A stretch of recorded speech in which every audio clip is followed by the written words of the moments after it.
ঈষৎ গরমে ঘরের ফ্যানের বাতাসে যখন বিরক্তি ধরে গেছিল, তখন বরকে বললাম চলো একটু এসি রুমের হাওয়া খেয়ে আসি, অর্থাৎ টাকা ধ্বংস করে আসি, সোজা বাংলায় রেস্টুরেন্ট থেকে ঘুরে আসি। তো বর আমাকে নিয়ে চলে এলো পিৎজা ফ্যাক্টরি সিটিজিতে, যেটা শিল্পকলা একাডেমির অপোজিটেই আছে। তো এই রেস্টুরেন্টে আমি প্রথম এসেছি। এখানে বেসিক্যালি হয়তো পিৎজাটাই ভালো হয়, কিন্তু সত্যি বলতে পিৎজা আমার অতটাও ভালো লাগে না। তবুও আমি চলে এলাম বরকে নিয়ে, কারণ সারাক্ষণ ঘরে থাকতে থাকতে মন এবং মেজাজ দুটোই একঘেয়েমিতে ধরে গেছিলো।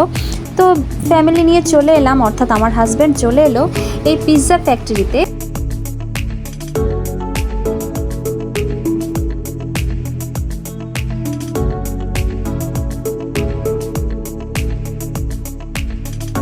যদিও আমার লক্ষ্মীমন্ত হাজব্যান্ডটা এক্সপেন্সিভ কিছু অর্ডার করতে চাইছিল, কিন্তু আমি বললাম আমি যেটা খেতে ভালোবাসি আমি ওটাই অর্ডার করব। খাবারের চেয়ে আমার রেস্টুরেন্টের পরিবেশটাই বেশি ভালো লেগেছে, ভীষণ নিরিবিলি এবং চারপাশটা অনেক সুন্দরভাবে ওরা ডেকোরেট করেছে। আমি তবুও আমার ভিডিওতে দেখানোর চেষ্টা করছি কিভাবে ওরা ওদের রেস্টুরেন্টটা সাজিয়েছে।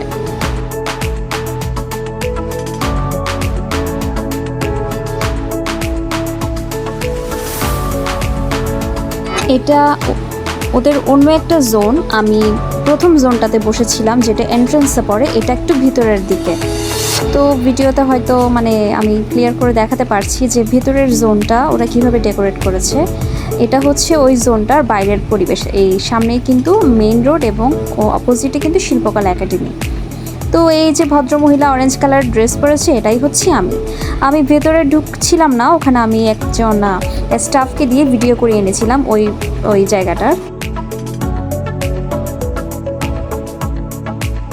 আমার হাজব্যান্ড চিকেন শর্মা পছন্দ করে, তাই সে সেটাই অর্ডার করেছিল। যদিও আমি মিট বক্স অর্ডার করেছিলাম, ওর অর্ডারটা আগেই চলে এসেছিল, তো ও সেটা এনজয় করছে, আমি ভিডিও করছি।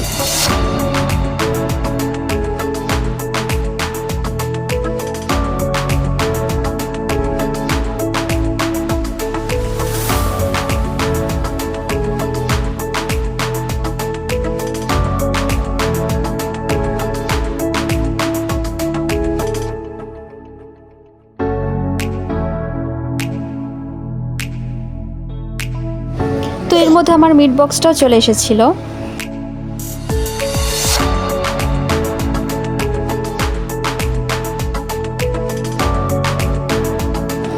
আমি চিকেন শর্মা এবং মিট বক্স দুটাই ট্রাই করেছিলাম, কিন্তু আমার মিট বক্সটাই বেশি বেটার লেগেছে রেঞ্জের তুলনায়।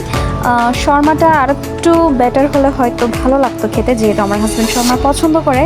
ও বিভিন্ন রেস্টুরেন্টে গিয়ে শর্মা খেয়েছে, কিন্তু ওর কাছে আমার মনে হয় সাদিয়াস কিচেনের শর্মাটাই বেস্ট লেগেছে, কিন্তু এই শর্মাটা আর একটু বেটার করলে হয়তো ভালো হতো।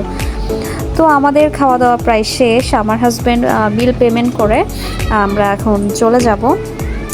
তো আমি কখনো মিনি ব্লগ করিনি, এই প্রথম একটা মিনি ব্লগ করলাম। কেমন লাগলো সেটা আমাকে কমেন্ট করে জানাবেন। ভিডিও দেখার জন্য অসংখ্য ধন্যবাদ।